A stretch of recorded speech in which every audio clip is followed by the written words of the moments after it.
Pues antes de pasar a la presentación de mi buen amigo Jorge Chavarría, quiero contarles un poquito sobre él. Nació en Guatemala en 1978. Jorge es un artista y fotógrafo. Su trabajo explora el género, cultura, identidad, naturaleza y fenómenos sociales. Su trabajo es una mezcla de fotografía documental, diseño y arte contemporáneo. Tiene estudios en ingeniería en sistemas en la Universidad de San Carlos de Guatemala, fotógrafo autodidacta especializado en procesos análogos en cuarto oscuro. Su trabajo ha sido mostrado en las principales galerías de museos de Guatemala, también en galerías y eh, galerías y museos de Guatemala, también galerías y festivales en otros países como Japón, Francia, Salvador, Estados Unidos, Puerto Rico, Inglaterra y España. Su obra recientemente en los últimos años ha sido producida utilizando procesos fotográficos del siglo XIX como el wet plate, colonium, albúmina, cianotipia, impresión al carbón, caliotipos, antotipos, fotografado, impresión salada y daguerrotipos.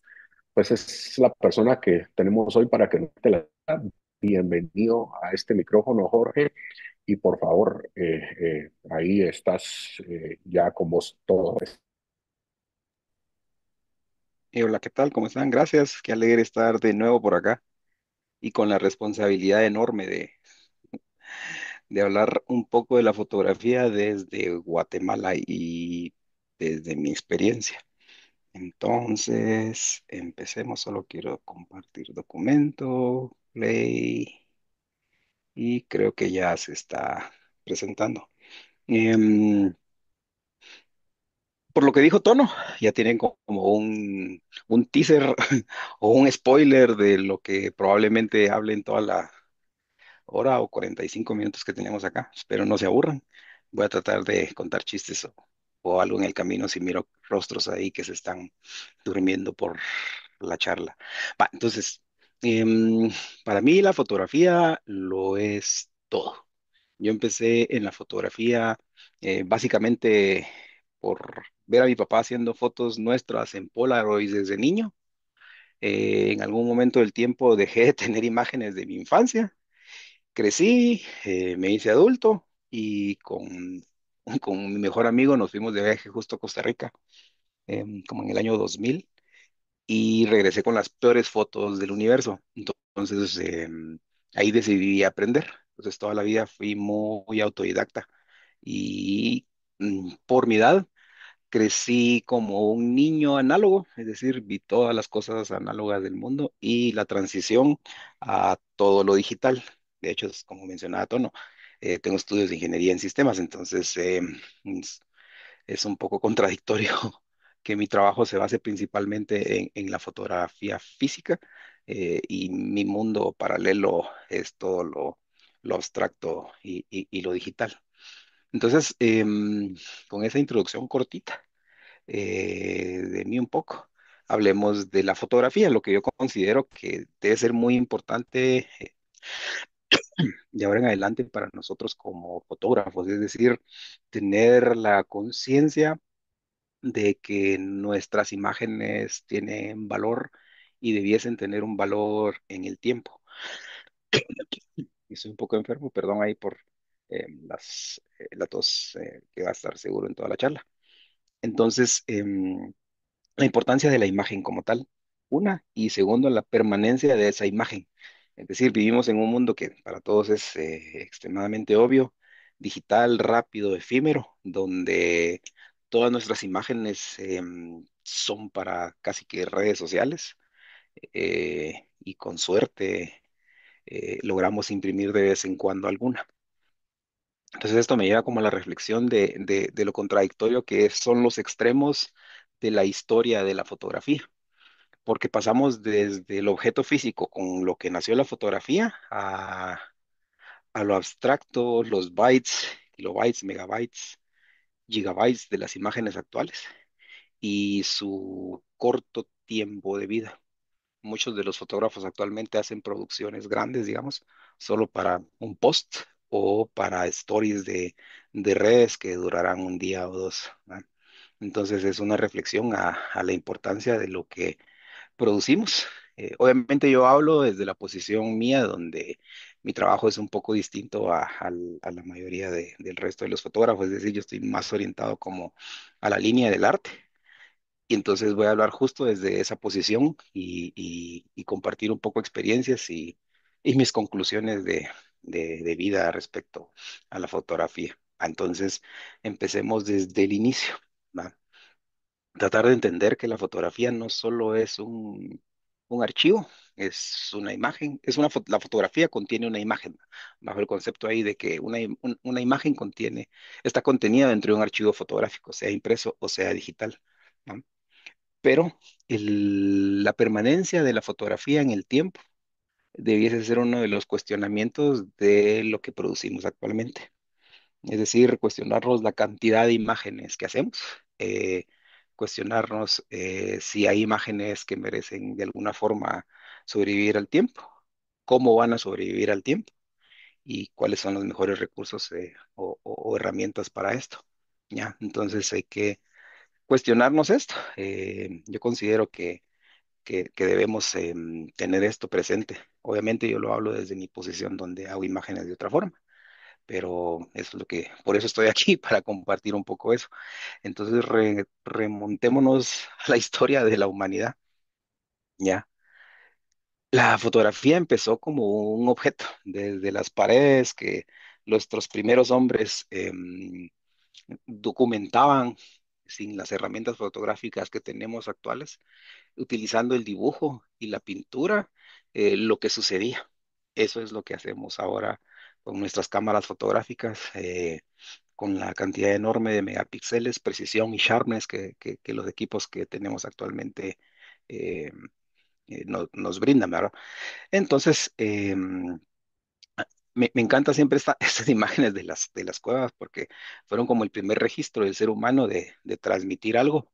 eh, em, y que si nos damos cuenta, hasta el día de hoy, luego de miles de años, están ahí presentes, ¿no? Entonces, es algo que nos quisieron decir, documentaban su día a día y la evolución misma de las sociedades. Entonces, me parece mágico, lindo y súper importante la reflexión sobre lo que hicieron nuestros antepasados, ¿va? Eso hace miles de años, pero me voy a regresar a solo unos casi cientos de años atrás, siempre con la referencia de la pintura. Probablemente muchos conocen esto, pero las personas que no lo conocen, el funcionamiento básico de una cámara fotográfica viene derivado de un objeto llamado la cámara oscura, que era utilizado por muchos pintores para poder pintar con precisión. Sus pinturas, valga la redundancia, dibujos o pinturas. Entonces es el concepto súper básico de la luz que viaja, rebota en los objetos, se invierte, en este caso a través de un agujero y se proyecta, ah, en una habitación a oscuras. Entonces, este es lo que sucede con todas las cámaras fotográficas. Y esto es lo que por siglos se utilizaba en pintura. Vermeer, Caravaggio y pintores famosos lo utilizaban como herramientas para poder presentar sus obras. Esa imagen que tenemos ahí proyectada siempre fue la duda de cómo hacer que fuera latente. La única forma de hacer esa imagen latente proyectada ahí a través de las habilidades del pintor o la persona que dibujaba. Entonces siempre había una subjetividad de su trabajo, al ellos hacerlo con sus propias manos. Inter- in- em, y al intervenir las mismas, ¿no? Entonces había una precisión, pero no tenía la certeza que tenemos actualmente con la fotografía. Digamos que esta es la base como tal de la fotografía y su invención. Pues la fotografía es una invención, ¿ya? Del ser humano y suma muchas áreas de la ciencia, óptica, química, ¿verdad? Entonces, digamos que el invento posterior al conocimiento que se tenía de la cámara oscura era otro objeto que se llamaba la cámara lúcida, que básicamente era un dispositivo para proyectar las imágenes con un pentaprisma y poder calcar las mismas.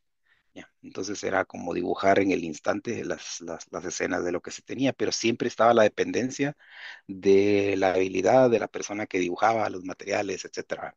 Entonces siempre teníamos esta dependencia a la hora de, de producir las imágenes.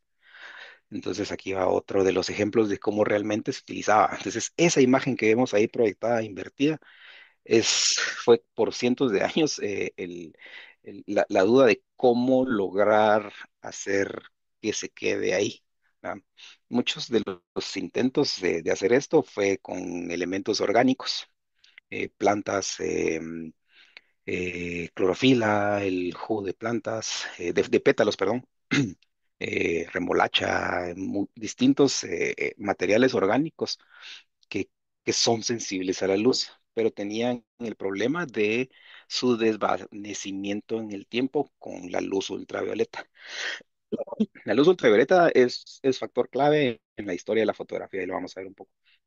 Entonces, así como se podían hacer imágenes con elementos orgánicos, la misma luz ultravioleta la destruía, entonces no podían ser permanentes. Entonces esas imágenes o los intentos de capturar la luz eran, eran no permanentes. Entonces fue hasta que ya los intentos de las pruebas de Niepce y Daguerre lograron eh, encontrar que la plata era el elemento que resolvía el problema de hacer un material sensible a la luz. Esto es una proyección de una cámara lúcida, es decir, este señor, que es un cubano, si no estoy mal, fotógrafo, su trabajo se basa mucho en producir imágenes utilizando cámara oscura. Entonces él renta las habitaciones, cierra las ventanas, deja una simple entrada de luz y proyecta lo que en la entrada se ve, en la ventana se ve hacia afuera, en la parte interna, y hace la fotografía. Entonces todo su trabajo gira alrededor de hacer estas imágenes producidas con cámara oscura. Es una maravilla porque lo ha hecho en diferentes lugares del mundo. Incluso ahora viaja con una carpa enorme, entonces proyecta las imágenes del paisaje al suelo mismo y la imagen es la imagen del suelo con el paisaje proyectado. Es como una múltiple exposición, digamos así. Es lindo el trabajo de Abelardo Morel. Entonces es un uso actual del concepto de la fotografía haciendo fotografía sobre la misma. Ya, esta es otra de las imágenes de él. Entonces su trabajo se basa mucho en esto. Y movámonos un poquito. Vamos. Como dijo Tonito, me encantan mucho los procesos con los que nació la fotografía. Es decir, hay muchos, pero estos son considerados los principales por su importancia y cualidades técnicas. El daguerrotipo de 1839, el calotipo, la cianotipia, el colodión húmedo, que permitió la gran mayoría de los procesos de impresión, y el salto cuántico en calidad y simpleza de las gelatinas de placa seca. ¿Va? Entonces, hablando un poquito ya de esto es como súper resumido porque siempre hubieron muchas variantes y hay algunos procesos como dentro de estos mismos rangos de años. El daguerrotipo, yo empecé con estos procesos justo por la pregunta de por qué no se hacen actualmente daguerrotipos. Yo ya hacía fotografía digital, he revelado impresión en cuarto oscuro, pero siempre tuve esta duda, es como, ¿por qué ya no? ¿Por qué ya no? Entonces empecé un proceso como de investigación personal, querer aprender algo, y encontré el por qué. El proceso del daguerrotipo, hay tres variantes del mismo, dos de las cuales son extremadamente tóxicas porque se utiliza vapores de mercurio para poder revelar la imagen.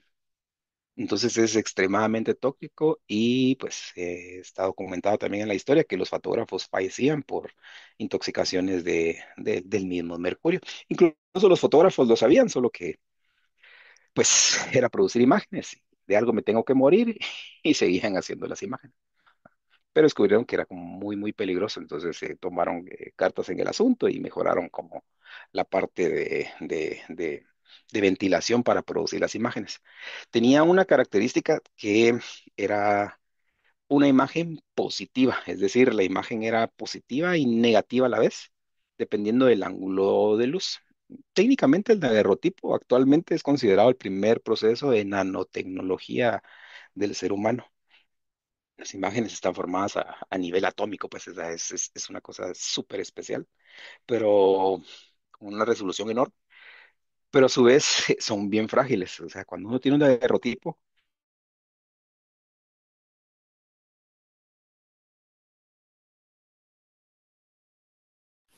¿Se pegó Jorge o no?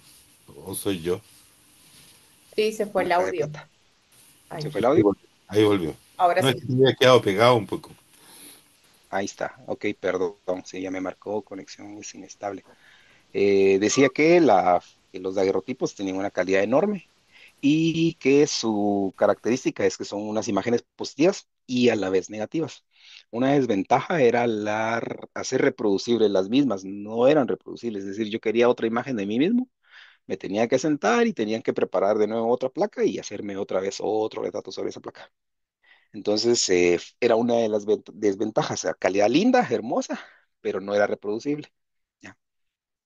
Entonces cambió la historia de la fotografía porque permitió tener una representación real de todo el mundo, sin que hubiera una intervención subjetiva de un pintor o un dibujante. Entonces ese fue como el gran salto de la fotografía y que revolucionó el mundo. Lo sigue haciendo aún. El otro proceso, casi paralelo al daguerrotipo, era el calotipo. Era básicamente papel sensibilizado con plata. Ese mismo papel se ponía en las cámaras y lo que se obtenía era un negativo.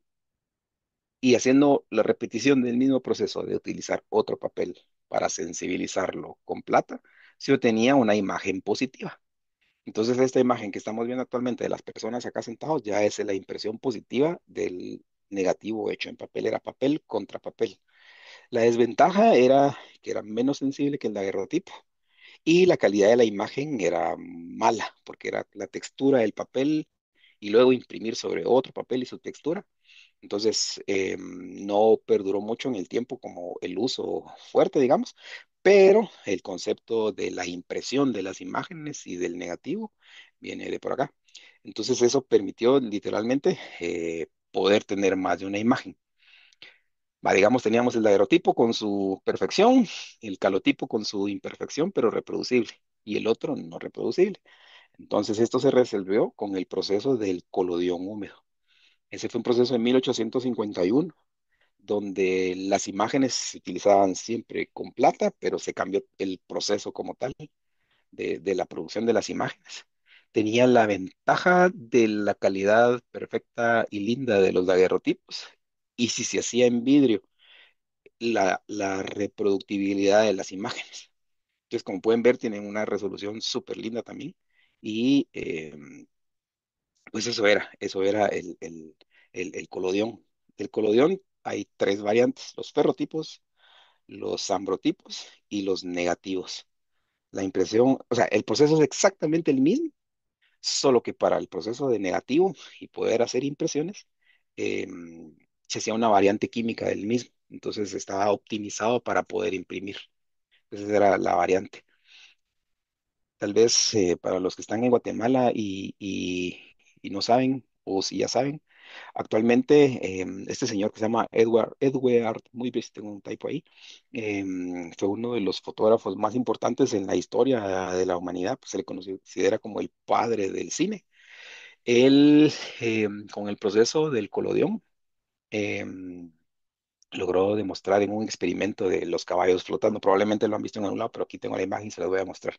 Pero de las cosas que les quiero mencionar es que actualmente en la ciudad de Antigua Guatemala hay una exposición gigante de todo el trabajo de Edward Mulvich cuando visitó a Guatemala.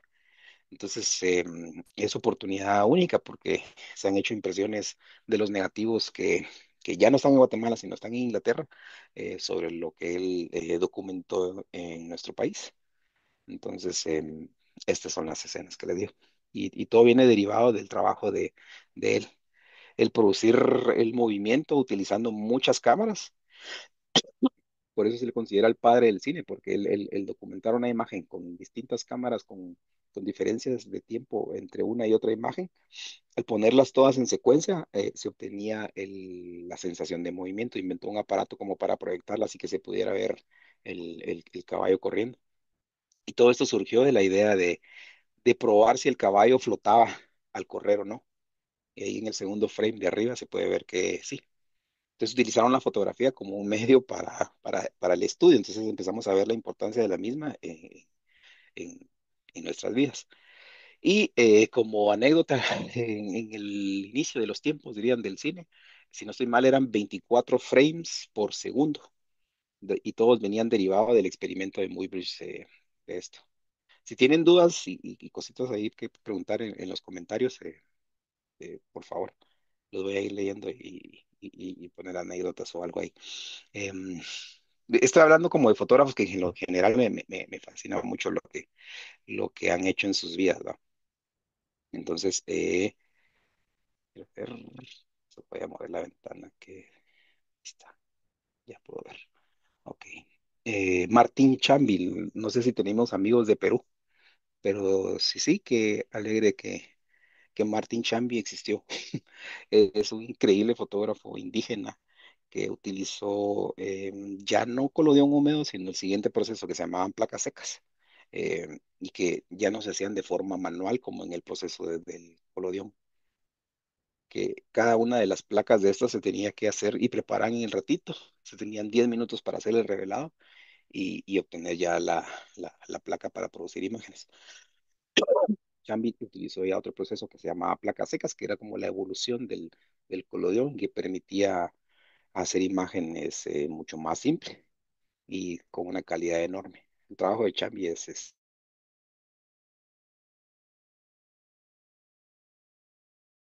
era el fotógrafo de las comunidades indígenas. Aquí en Guatemala sucedió el mismo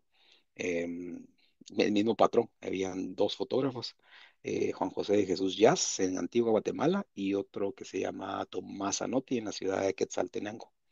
Especialmente este Tomás Anotti en la ciudad de Quetzaltenango se encargó como de hacer el registro de las comunidades y las personas en su estudio fotográfico. Ya, esto es lo que les mencionaba de las exposiciones de Muybridge. A mí esta imagen, yo cuando la vi por primera vez hace muchos años, me dio por suspirar cuando vi las velas del barco, en el barco del fondo, y hay otra variante de esta imagen en donde se ven los barcos de vela, entonces uno ve la tecnología y la nostalgia de las imágenes ahí. Entonces, para los guatemaltecos, los salvadoreños que puedan venir por acá, tienen hasta el otro fin de semana para poder ver esta exposición. Es enorme y está extremadamente bien montada. Ok, hago pausa ahí. Y luego me voy a mover, o sea, ahorita hablé de procesos de captura, el colodión, el daguerrotipo, los calotipos, unos ejemplos de los mismos. Y ahorita me voy a mover a algunos procesos de impresión, ¿verdad? Entonces tomó mucha relevancia el proceso de impresión a la albúmina. Básicamente era agarrar un papel, que era donde íbamos a imprimir nuestra imagen, ya utilizando un negativo hecho con placa seca o con placa de colodión, pero la característica es que lo que se le aplicaba al papel era claras de huevo. Entonces, hay una anécdota interesante sobre el uso de las claras de huevo. Fue tan fuerte el consumo de huevos que hubo escasez en algún punto porque era para la producción de papeles fotográficos. Hay hasta como una caricatura de un periódico donde era como el meme, digamos, de lo que diríamos ahora, sobre la no producción, sobre la extremadamente eh, escasez de huevos para la producción de papel a la albúmina, que permitía impresiones extremadamente buenas y duraderas en el tiempo. Y también el otro proceso que fue muy importante y que fue ya como una evolución entre los procesos fue la impresión con la gelatina de plata, que es, digamos, que lo conocemos, que lo que conocemos actualmente como lo análogo de toda la vida, es decir, la película fotográfica de plata gelatina y los papeles de plata gelatina también. Hubo otros procesos en este periodo de tiempo que fueron muy importantes. La goma bicromatada, el carbón transportado y el platino paladio. Hubieron más, hay uno en específico que se me olvidó colocar acá que se llama los calitypes, que se los tengo unas imágenes al final, que son procesos súper importantes en la historia. Ahorita me estoy enfocando en procesos de impresión, pero ¿por qué les hablo de estos procesos? La charla se llama del objeto a lo efímero, ¿va? Entonces, estos procesos han demostrado con el tiempo su alta permanencia en el tiempo. Es decir, eh, han demostrado desde que 1839 que se inventó la fotografía hasta nuestros días que las imágenes se mantienen, y ahí vienen ya los cuestionamientos de si los métodos de impresión que utilizamos, si los métodos de impresión que utilizamos actualmente, qué tan permanentes son, ¿va? Em, y aquí van unos ejemplos de impresión al álbum. Como pueden ver, la resolución es increíble de los negativos de placa seca o colodión, y la impresión en los papeles de álbum es súper linda, es de verdad muy, muy, muy buena y de alta calidad. Y esas eran las tecnologías que existían. Si esto se hace químicamente bien, perduran siglos. Entonces esa es la premisa de por qué para mí es tan importante la permanencia de la imagen, uno, y los métodos en los cuales nosotros vamos a trasladar esas imágenes. Es decir, yo hago mi imagen, pero ¿dónde va a quedar finalmente esa imagen? ¿En alguna impresión? ¿En algún disco duro? Si es una impresión, ¿qué métodos me permiten garantizar que esa imagen es permanente? Y regreso como al contexto de desde donde hablo yo, de las fotografías como arte, porque pensando un poco como en el tema de coleccionismo, museo, etcétera, las imágenes deben perdurar. Entonces estos procesos por lo menos ya pasaron 150, 180 años donde han demostrado su alta permanencia, y lo cual em, hace que la imagen trascienda el tiempo, ¿va? Entonces, como pueden, son procesos de súper alta calidad. Obviamente todo a mano, todo artesanal, pero la calidad era increíblemente buena y lo es actualmente, ¿va? Este es otro proceso, este es más o menos como 1800, 1900 inicios por ahí. La goma bicromatada, si se dan cuenta, el patrón común de todas las imágenes que les he mostrado, todas son monocromáticas. Entonces, significa que las imágenes no tenían color, eran solo lo que la plata nos daba. Hay otro proceso que no mencioné, que no sé, así, platino paladio, que no es plata. El carbón es hollín y la goma es pigmentos. No necesariamente están hechos de plata, pero voy a regresar a eso un momentito. Va. Entonces, la goma bicromatada era uno de los recursos que utilizaron fotógrafos importantes cuando en algún momento quisieron darle a la fotografía la importancia que tenía la pintura. Entonces era un método que permitía producir imágenes con color, porque se utilizaban pigmentos mezclados en las emulsiones de goma arábica para poder aplicarlos a las papeles. Ahí les voy a enseñar en un momentito unos ejemplos. Y en varias capas se podía producir imagen. Lo lindo, digamos, de todos estos procesos de impresión es que se pueden combinar. De hecho, ahí esta imagen, si no estoy mal, está hecha una imagen, una capa de platino paladio, y la siguiente capa de los tonos azules está hecha con goma bicromatada utilizando ciertos pigmentos pues, azules, ¿no? Este es otro ejemplo de la goma bicromatada. Este proceso tiene a dar como cierta textura a los papeles. Entonces, digamos que no es como tan perfecta como los procesos de albúmen, pero tiene una estética linda. Entonces era como algo que buscaban mucho los fotógrafos de esa época, ¿ya? Uy, aquí tiene typo, esto es el paladio. El platino paladio es otro de los procesos. En lugar de utilizar plata o pigmentos para producir las imágenes, se utiliza este metal. Como anécdota de los materiales, digamos, los metales preciosos, el oro, la plata, no, perdón, la plata y los metales nobles, ¿verdad? El oro, el platino, el paladio, el iridio, que son metales que no se degradan con el tiempo nunca. Entonces, por eso hay procesos utilizando estos mismos que garantizan que nunca se va a degradar en el tiempo las imágenes. Entonces, era como de las partes importantes del cómo se producen estas imágenes, el por qué se producen con estos materiales, porque garantizan una permanencia en el tiempo. Este es un cianotipo, este es un proceso de 1850 no, 41. ¿Ya? Entonces utilizan sales de hierro y su característica era que las imágenes eran siempre azules. Y otra es que, digamos que fue el primer proceso fotográfico de la historia donde se utilizó química utilizada para fotografía para hacer un libro. Todos eran los demás procesos como de estampado y otros métodos o dibujos con grabado. Ese es un ejemplo mío de goma bicromatada, donde uno ya puede producir imágenes a color. Es súper complejo porque uno eh, va produciendo el color con la suma de varias capas. El celeste, magenta, amarillo y negro. Todo eso me produce una imagen a color. Pueden ver ahí los tonos celestes, los amarillos, los magentas y el negro. Y siempre hay esa como textura que genera el uso y la aplicación de esta goma arábica con los pigmentos. Entonces, otra forma de producir imágenes. Obviamente estas imágenes están hechas a mano y relativamente imperfectas. El proceso del carbon transfer es súper lindo y súper complejo. Este permitió producir imágenes utilizando una gelatina con pigmentos. ¿Por qué les muestro esto? Porque el platino paladio, la goma bicromatada, el carbon transfer y otro que les voy a hablar en un momento que se llaman los fotograbados, son los procesos más permanentes de la historia. Entonces, como estamos hablando de cómo perduran las imágenes, pues estos son los procesos que garantizan la perdurabilidad de las imágenes e imprimen extremadamente lindo.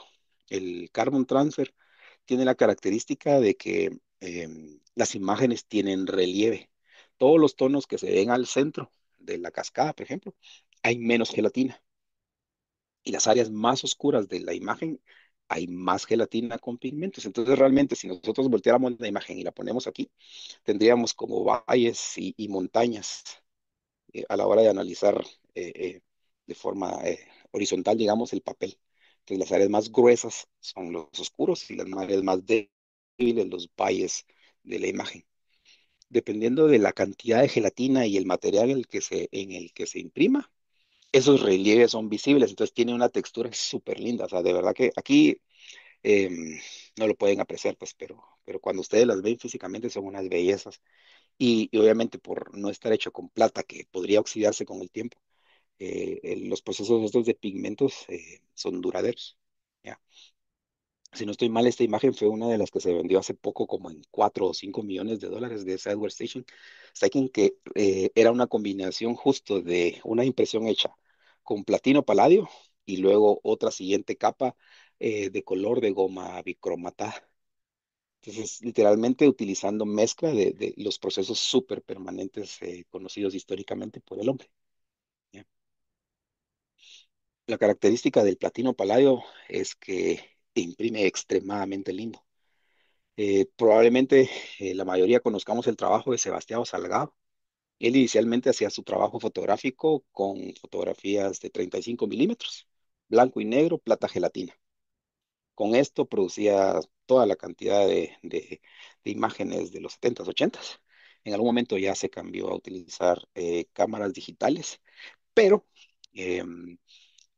porque estamos viendo una imagen de platino paladio de Sebastián Salgado, porque al final me regreso como al mundo del arte. Es producir imágenes para venta en galerías o adquisiciones de museos. Entonces buscan que las imágenes estén impresas en materiales eh, que garanticen su permanencia en el tiempo, papeles algodón que no se degradan tampoco. Como en el 2017, a Guatemala vino una curadora, conservadora y evaluadora de colecciones de fotografías de Estados Unidos. Si no sé mal, trabajaba entre Nueva York y Los Ángeles.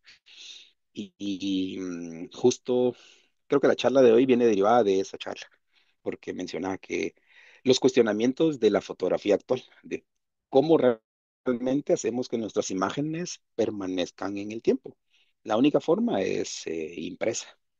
Tenemos los medios digitales, pero tenemos no tenemos garantía de que este sea el medio más adecuado para la conservación primero de los archivos eh, y su alta probabilidad de fallo. Va, me voy a saltar después a esa conversación y sigamos viendo el trabajo de Sebastián Salgado, impreso en platino paladio. O sea, impresiones de super alta permanencia en el tiempo y que su fin es para venta en galerías y museos. ¿Va? Este es otro fotógrafo que me encanta mucho de su naturaleza. Las manchas y las brochas que ven ahí es porque ustedes porque realmente se aplica con una brocha. Todos estos son procesos artesanales de la fotografía. No es que uno compre ya el papel con la emulsión como el papel de plata gelatina. Uno mezcla sus químicos, agarra el papel, papeles especiales, por cierto, donde aplica las emulsiones fotográficas y sobre estas se vuelven sensibles a la luz. Utiliza uno un negativo y ahí genera la impresión de la imagen. O sea, este es como el patrón de casi la mayoría de los procesos del siglo XIX. Ya estos son como versiones contemporáneas de la fotografía utilizando estos medios. Entonces yo personalmente lo uso porque me encanta primero eh, lo físico, la materialidad, las ventajas que tiene de permanencia y las estéticas totalmente distintas. Uno puede producir esas manchas en Photoshop y pasarse horas como tratando de emular esto, pues, pero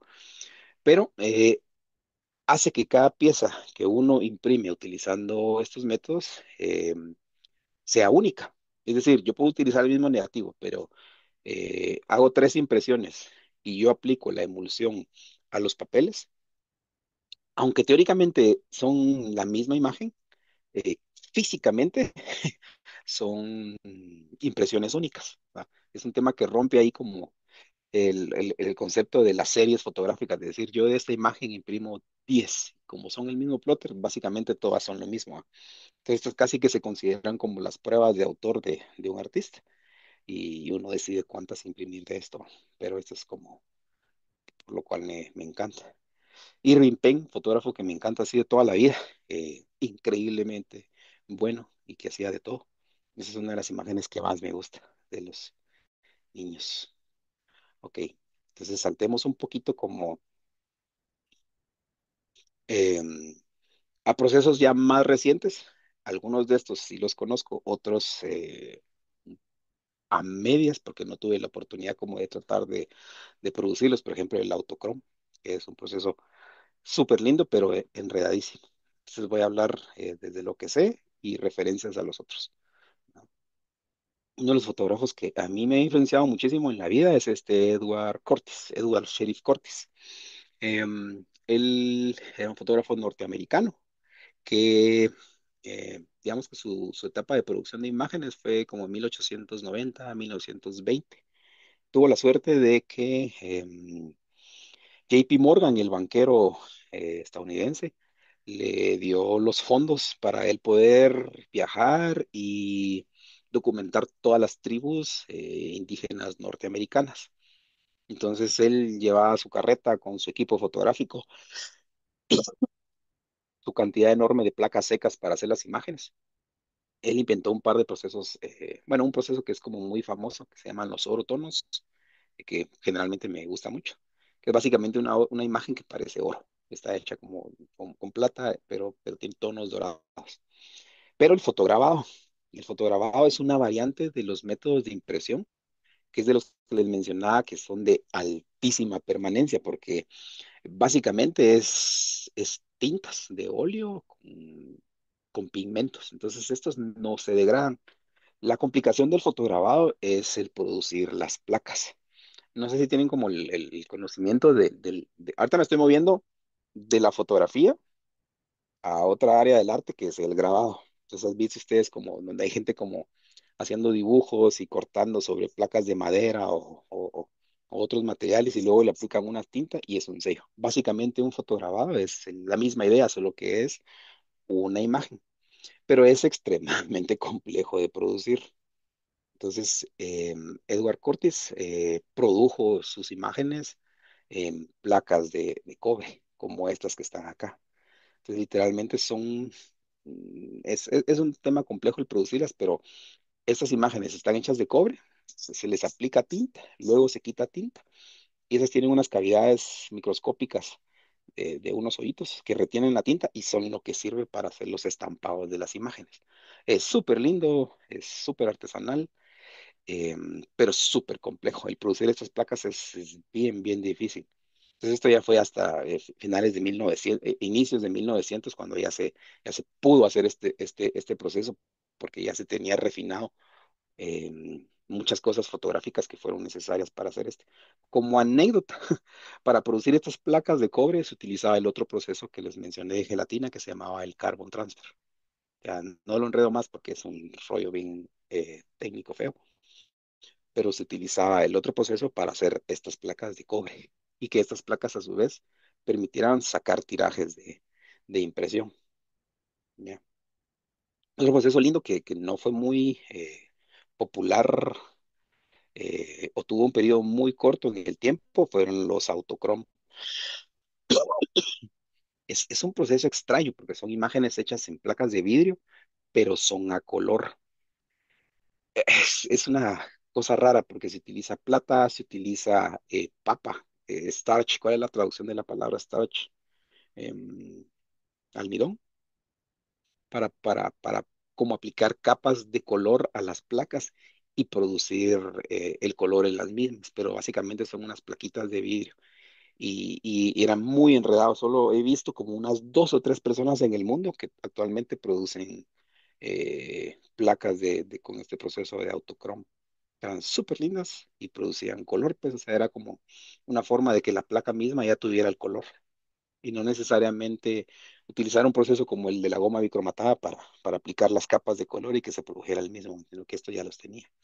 Las Polaroid, em, pues todos conocemos las Polaroid, creo, las actualmente pequeñitas, también existían de formato la grande, las de 8 por 10 pulgadas, o las gigantes de este Chuck Taylor, que era un fotógrafo que producía placas de Polaroid de 20 por, no, de 24 por 24 pulgadas. Obviamente ya no hay más de esa película y el poder utilizar esa cámara, creo que solo se podría hacer con papeles de gelatina de plata y con colodión. Estos son otros ejemplos de las imágenes de Polaroids. Tienen una estética linda, pero hay una anécdota que es bueno saberla. Son muy sensibles como a la luz ultravioleta. Ahí me regresa la conversación de la luz ultravioleta. Degrada los colores. Entonces, obviamente los que crecimos en los 70s, 80s, ya dije mi rango de edad, em, tenemos fotos nuestras de niños donde las fotos están degradadas en color, pero es justo por eso, por la exposición a la luz ultravioleta. ¿Ya? El otro proceso, RA4, que es el proceso, digamos, último en color de Minilab para producir como en masa las mismas. Todos estos procesos, pues digamos que principalmente el RA4 o las Polaroids podrían conservarse bien en el tiempo si utilizamos, por ejemplo, enmarcados con vidrios de protección UV o aplicar barnices que protejan de la luz ultravioleta y con eso pues garantizamos que permanezcan en el tiempo. Era complejo este proceso del RA4 porque dependía mucho como de las luces en cuarto oscuro para encontrar la combinación correcta de colores. ¿Ah? Y me muevo de nuevo al proceso eh, que casi que todos conocemos como análogo, que es la gelatina de plata. Y pues, ¿quién más que el gran maestro de la fotografía, que Ansel Adams? Él nos enseñó todo lo que conocemos como procesos de cuarto oscuro actualmente, las fotografías, las cámaras, el sistema de zonas, bueno, tenemos mucho que hablar de él, ¿verdad? Pero su expertise y su habilidad para poder capturar las imágenes e imprimir. Y los libros de él para justo lo mismo, ¿no? Regreso de nuevo a Sebastián Salgado y sus increíbles imágenes de distintos proyectos alrededor del mundo, donde los producía utilizando negativos de 35 milímetros e impresiones en plata gelatina. Esa es una de las fotos favoritas mías de la vida de Joseph Kudelka en los 70s. La imagen de este perro, súper misteriosa. Entonces, plata gelatina, 35 milímetros, impreso en papel de gelatina de plata. La plata, digamos que Se considera súper permanente en el tiempo si se hace el trabajo químico de forma correcta, es decir, revelado, parado, el fijado correcto y lavado extremo del, del papel para poder extraer el resto de químicos y que químicamente esté limpia y que duren en el tiempo. Voy a hablar un poco de este fotógrafo para los latinoamericanos. Julio Sádic era un genio de la fotografía de acá de Guatemala. Eh, Él básicamente, si no estoy mal, nació en los 40. Era análogo o paralelo en el tiempo a Cartier-Bresson. Él tenía como hobby hacer fotografía y pues viajaba, hacía fotografías en Guatemala, en varias áreas del mundo. Eh, pero luego de que falleció, digamos que se descubrió, se redescubrió su archivo fotográfico y se encontró que era de extremadamente buena calidad. Había unos curadores de arte que habían dicho, ustedes tuvieron en Guatemala a un Cartier-Bresson del que nadie supo nunca que tuvieron en su país. Entonces las imágenes son de verdad increíbles. Tenían un ojo así excepcional para ver las cosas. Y me regresa al tema de la importancia de los archivos, ya sea de película o digitales, en la importancia de la conservación, porque yo actualmente estoy trabajando uno,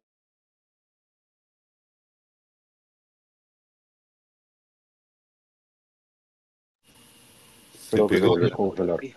Sí, ahí está, ¿Aló? regresó. Ya regresé, Sí. estoy vivo, sigo. Ok, entonces les hablaba de que se está retomando el archivo, se está escarbando de nuevo el archivo de Julio Saik. Yo estoy ayudando con este proyecto a digitalizar de nuevo algunas imágenes que no se han visto y producirlas e imprimirlas en procesos del siglo XIX. Y pues también algunas con plot y las tecnologías actuales. ¿Ya? Pues aquí me voy a mover ya a la época actual. Em, pues, ¿qué es la fotografía actualmente? Las impresiones con plotters que tenemos en todos nuestros países y con algunos de nuestros patrocinadores de ahora. En menor escala, los procesos alternativos, que son estos que les mencioné, que eran como el siglo XIX, para producir imágenes, que son los que yo uso actualmente. Y casi todo está basado en fotografías digitales para producir las imágenes. Entonces, estas son las tecnologías que tenemos actualmente, pero que tienen la gran ventaja de que nos permiten escalar a formatos enormes que no se pueden hacer con procesos tradicionales análogos de cuarto oscuro, porque la escala como tal de los papeles hace que sea imaginable. Entonces, eso es lo que permite. La recomendación cuando se produce imágenes para estos formatos enormes es eh, las impresoras, ¿no? Buscar que la parte técnica de las mismas diga que son basadas en pigmentos y no tintes. Es una como combinación rara ahí de términos porque los dyes o las tintes, o las tinturas tienden a desvanecerse con la luz ultravioleta, en cambio los pigmentos permanecen en el tiempo. Entonces son como o sea, aunque sean plotters, son dos tecnologías de tintas distintas que permiten producción de imágenes eh, que sí van a durar y garantizarse en el tiempo. ¿Ya? Entonces, solo como anécdota y ya para finalizar un poco, creo, porque estamos creo que cerca del tiempo. eh, las fotografías van a existir cuando eh, mm, se mantengan en un medio físico. Tenemos ventajas de la misma, que es un objeto, permanece si cuidamos bien ese objeto y adquieren valor artístico y cultural en el tiempo. La fotografía digital revolucionó el mundo, nos lo hizo más fácil, accesible e instantáneo, pero tenemos siempre la dependencia de los medios electrónicos que se guardan. Incluso a futuro no sabemos los cambios de tecnología donde tengamos todos nuestros discos duros que no sean posible leerlos a futuro, es decir, 50 o 75 años después, los medios pueden que sean otros, tecnología que no existe, donde nuestros discos duros, donde están nuestras imágenes, puede que no sean leíbles. Entonces, hay que pensar un poco en esa parte. Probablemente no estemos vivos, pero si queremos que nuestras imágenes sobrevivan, pues sí es importante. Em, Recapitulando un poco a lo que les decía de las charlas que nos dio esta conservadora y curadora de arte, era que las fotografías, su recomendación es, miren, fotógrafos, tenemos muchas imágenes, producimos muchas imágenes, pero escojamos las imágenes a las que les queremos dar vida eterna. Y esas imágenes hagamos impresiones. Y si vamos a hacer impresiones, busquemos que sean en métodos o procesos que nos permitan que duren en el tiempo, porque es la única forma en la que la fotografía va a sobrevivir. Solo como anécdota, lo puse acá porque regreso, soy ingeniero en sistemas y tenía uno de estos dispositivos que son como los actuales para guardar mucha información de forma local y que los discos duros replican la información y que permiten que no se nos pierdan, pero igual se arruinan. Entonces ya me pasó. Entonces, aunque tengan en teoría la última tecnología de punta que garantiza que sus imágenes se van a conservar, es parcialmente cierto. ¿No? Se me arruinó y aunque en teoría tiene métodos para recuperarla, no se pudo. Y tuvo que ayudarme una persona experta para poder escarbar solo fracciones de los discos duros y tratar de encontrar una parte de lo mismo. Entonces, réplicas, nube, pues las nubes no son eternas, no sabemos cuánto tiempo va a existir un Dropbox. ¿Ah? Entonces es como de los cuestionamientos a futuro de la fotografía. ¿Ya? Esto ya lo hablé. Y otra vez regreso a esto. Es pensar en que nosotros realmente estamos dejando un legado y un registro de que nosotros existimos en la vida a través de nuestras imágenes, así le decía yo a alguien, quisiera creer que con mis imágenes yo no me voy a morir y lo que va a sobrevivir es lo que pude producir en el tiempo y que van a estar luego de que yo ya no esté. Entonces, es nuestro legado, entonces regreso a nuestro legado. Estos son ya ejemplos de algunas imágenes mías en algunas exposiciones utilizando estos procesos antiguos. Em, Estas son placas de 16 por 20 pulgadas, hecha con una cámara de ultra gran formato de 20 por 20 pulgadas, con lentes del siglo XIX y utilizando el proceso del colodión húmedo, el que utilizaba este Muybridge, que se ha hecho más popular actualmente a nivel mundial este proceso, pero no deja de ser extremadamente complejo. Aunque sea más popular, es súper complejo. Entonces, esta fue una serie de retratos de personajes guatemaltecos. La idea era como hacer una estampa de los personajes relevantes, cada uno en su área dentro de Guatemala. Es un actor famoso, una diseñadora, diseñador, fotógrafo. Este es un escultor increíblemente bueno. Y así, personalidades que están dejando un registro actualmente en Guatemala. ¿Ya? Entonces, esto es como una muestra de esa producción.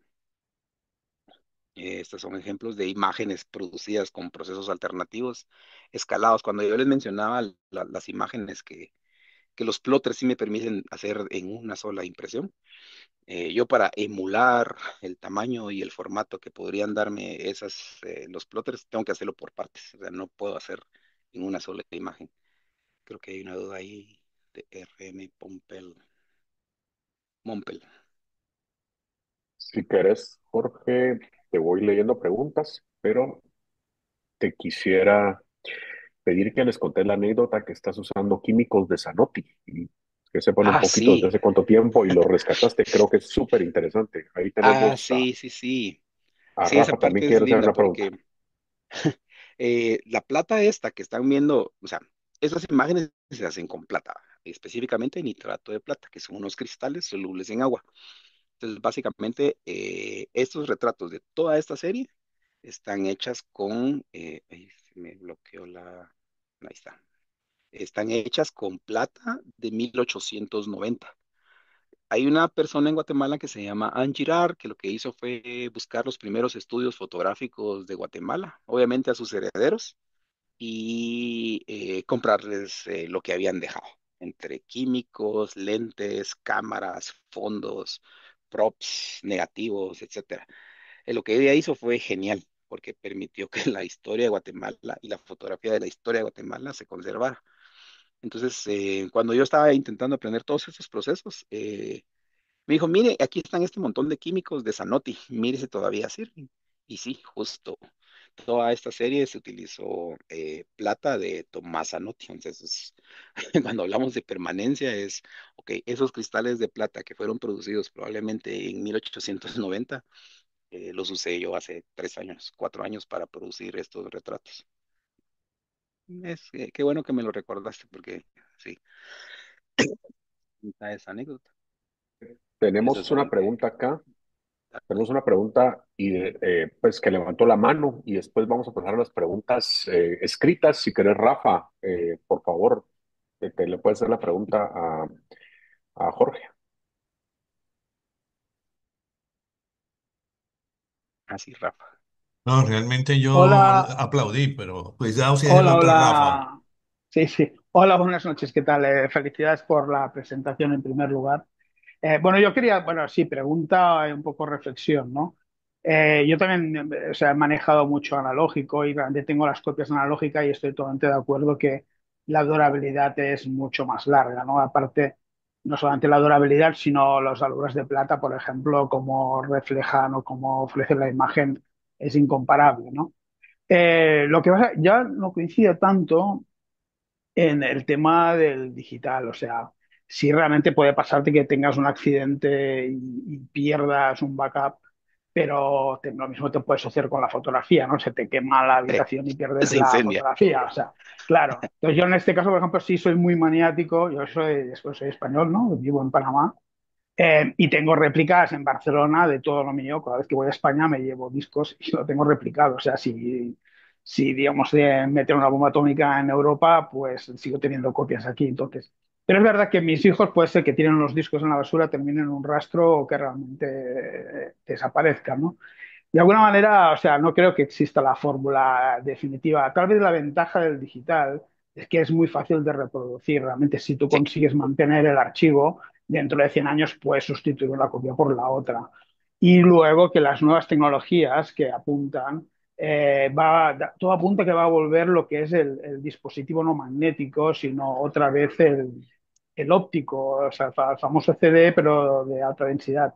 Y eso sí que apunta a una altísima durabilidad, ¿no? Esto por lo menos lo que estuve leyendo que era un poco el futuro.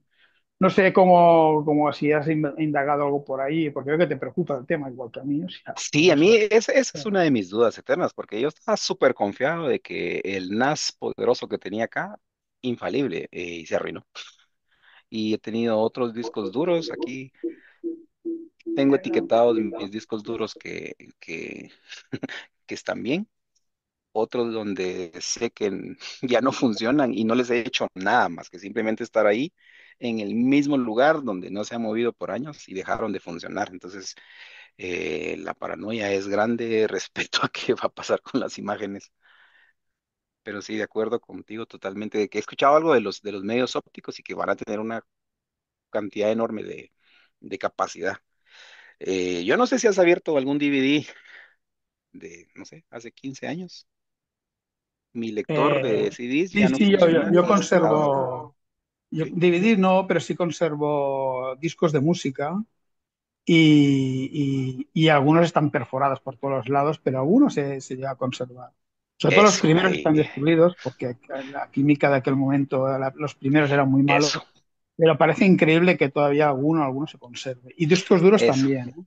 Tengo discos duros de hace 15 años y siguen funcionando. En cambio, hay otros que han pasado 4 años y se mueren. O sea, hay que replicar y hay que hacer copias, sobre todo del material que, o sea, hacemos miles de fotos, pero las buenas, las que queremos imprimir, las que queremos salvar, eso hay que salvarlo. Y yo siempre digo, Esas son las que sobreviven. sácalo de Exactamente. casa, no solamente como te fíes de aquí casa, porque yo, por ejemplo, tengo una amiga que lamentablemente ya no está, que entraron en su casa y le robaron todo el material, incluso los backups, entonces lo perdió todo. Hay que sacar las copias buenas y la dejas en casa de tu madre o quien sea. Listo, Tenemos Sí, otra, gracias. Ya, te dejo que sigas. Chao. Tenemos a Rafa Sánchez de Dominicana. Por favor, Rafa. Sí, quería preguntarle. eh, yo fui de los que hice muchas diapositivas, slide, Tacron y Kodacron, y tuve experiencia con el Cibacron. ¿No tuviste tú experiencia con el Cibacron? El Cibacron, ese proceso garantizaba 99 años de, Sí, y yo de tengo permanencia. fotografías que todavía están nítidas completamente con el Cibacron. Sí, justo dentro de de los que investigué, justo el Cibacron era como de los importantes. El problema creo que es que si no estoy mal, ya no se encuentran los materiales como para poder producir. Incluso el RA4, que era como el común de los mini labs para imprimir fotografías a color con métodos químicos, es complicado. Es complicado ya encontrar RA4. Y eso que era como los que existían en todos los mini labs de supermercados, farmacias o centros comerciales. El Cibacrón producía muchos gases tóxicos también y había que tener un laboratorio especial con extracción también y Sí, unos tanques rotativos para poder, y los papeles venían con un filtraje especial y eso. sí, Sí. eso, son otros. No, nunca tuve la oportunidad porque ya, no es que sea un niño, pues, pero tampoco tengo tantos años, entonces no conocí algunas cosas, entonces conocí algunas cosas análogas, pues, pero hay algunas en las que no tengo esa experiencia porque justamente no estaban disponibles Oh, en el perfecto. momento que decidí aprenderlas. Jorge, si querés para avanzar, tenemos varios comentarios y preguntas. Sí, sí, Bueno, sí. una dice de Josefo de Chile, dice, es muy interesante toda la historia técnica que nos cuentas. José Gregorio de León pregunta, ¿dónde se producían hoy los químicos? Es un dolor de cabeza porque depende del proceso. Con los años he encontrado algunos localmente en Guatemala. En Guatemala la regla es que es bien difícil encontrar muchas cosas. O sea, es un dolor. Algunos los tengo que comprar fuera. Hay algunos que los venden en eBay, en otros en sitios especializados de productos químicos. eh, y he llegado al punto de algunos producirlos yo, encontrar cómo realmente se producen y yo hacerlos, para evitarme la importación, el costo extra, y algunos son relativamente simples. Entonces ahora últimamente lo que he estado haciendo es cuando exploro alguno de estos procesos, trato de ver el cómo se hace cada uno de los componentes y ver si lo puedo producir yo, y sí lo he hecho en algunos, en la mayoría de los mismos. Renan Mairena dice, ¿qué tipo de cámaras se usaban? Eh, creo que es una muy amplia pregunta, pero bueno, contesta ahí tú. Sí, estoy viendo que me perdí de un montón de slides de la presentación. Creo que se me cortaron porque tenía un montón acá donde estaban justo las cámaras de formato grande. Pero sí, literalmente se utilizan cámaras de gran, o sea, en el siglo XIX esa era la tecnología, las cámaras de gran formato. Ok, dice Josefo de Chile, dice, yo recuerdo que las Polaroid se encendían muy rápido. Sí, es eso, por cómo están hechos los pigmentos y la degradación con la luz ultravioleta. Yo de verdad le tengo miedo a la luz ultravioleta en todo lo fotográfico. Y recuerdo fotos mías donde yo soy como moreno.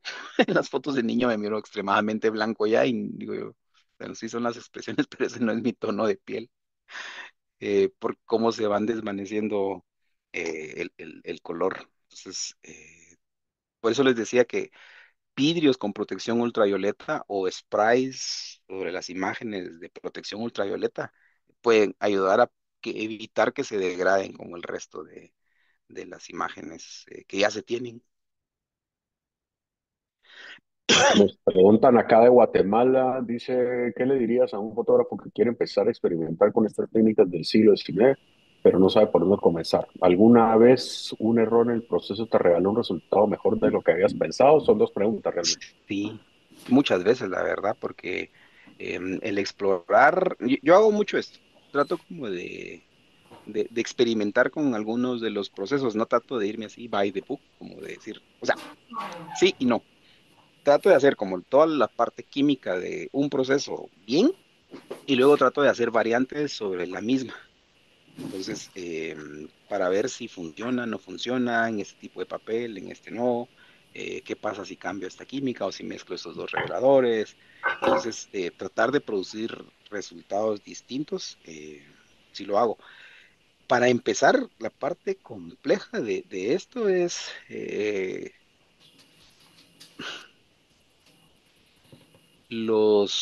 la cianotipia. Creo que es el proceso como más simple con el que alguien podría empezar porque es el más fácil, entre comillas, pero que podrías darte resultados fáciles. Vas a encontrar en internet muchas imágenes hechas que no necesariamente son con cámaras fotográficas y que son pues relativamente fáciles de hacer.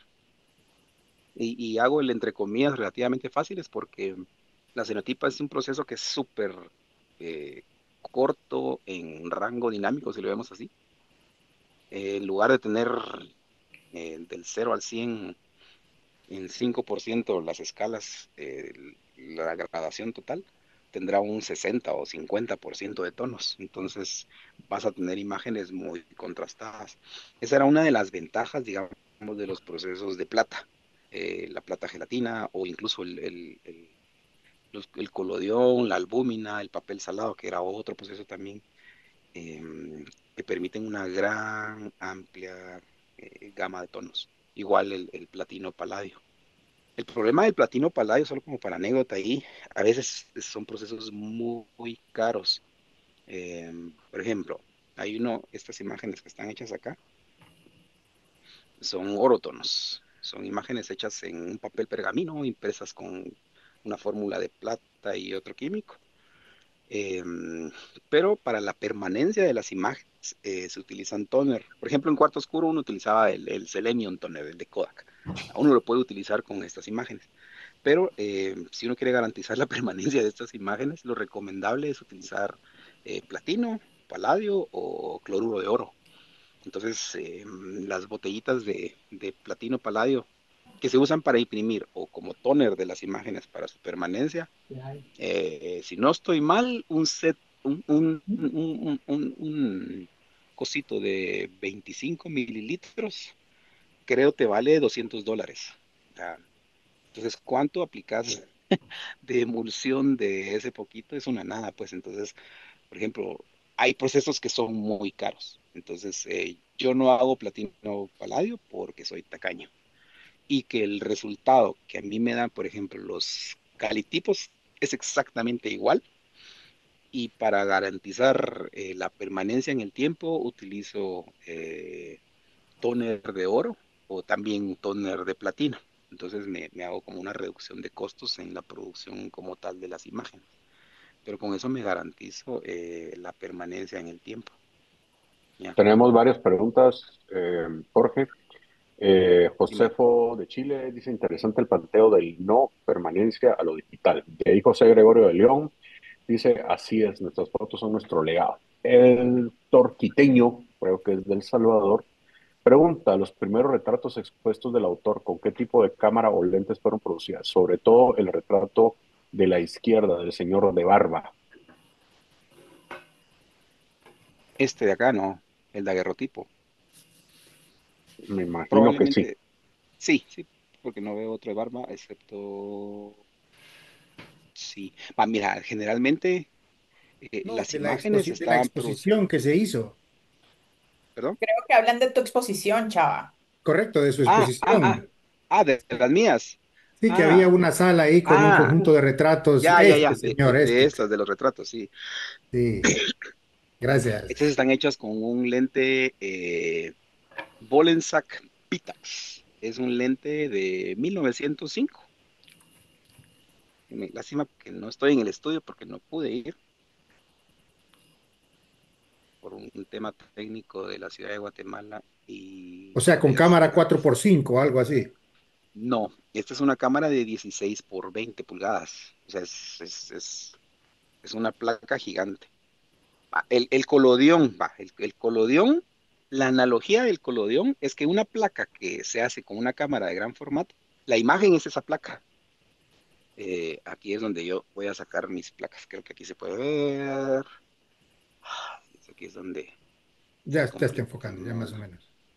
Uy, ¿por qué se blurea?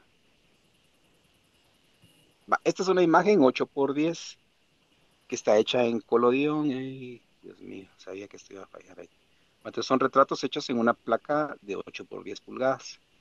Solo como para referencia del tamaño de mi rostro y la placa. Estas que Sí, estamos viendo proyectadas acá son de 16x20 pulgadas. Entonces yo tengo una cámara que me produce imágenes o sea, que me produce placas de ese tamaño. Es una locura, pues, o sea, tengo bandejas grandes, es tengo un la cámara. lentesote así. Es un lentesote, es este que está acá, mira. Es uno de barril, como se llama. Sí, entonces la tecnología que se utilizaba en el pasado eran em, los Petzval. Ujú. O sea, ese es como, digamos que habían varios diseños de lentes, eh, ¿verdad? Pero son estos lentes los que se utilizaban para todo el siglo XIX. O sea, habían variantes, marcas, tamaños, y todos estaban en función del tamaño de la cámara. Es el equivalente a lo que tenemos actualmente utilizo lentes para mi mirrorless de sensor APS-C, o lentes full frame, o los lentes Medio de formato. formato medio. Ujú. Y cuando escalas, te vas al 4x5. Y si escalas, te vas al 8x10. Y si escalas, al 11x14. Y después al 16x20 o al 20x24. Jorge, nos Entonces yo estamos utilizo quedando estos sin lentes. tiempo.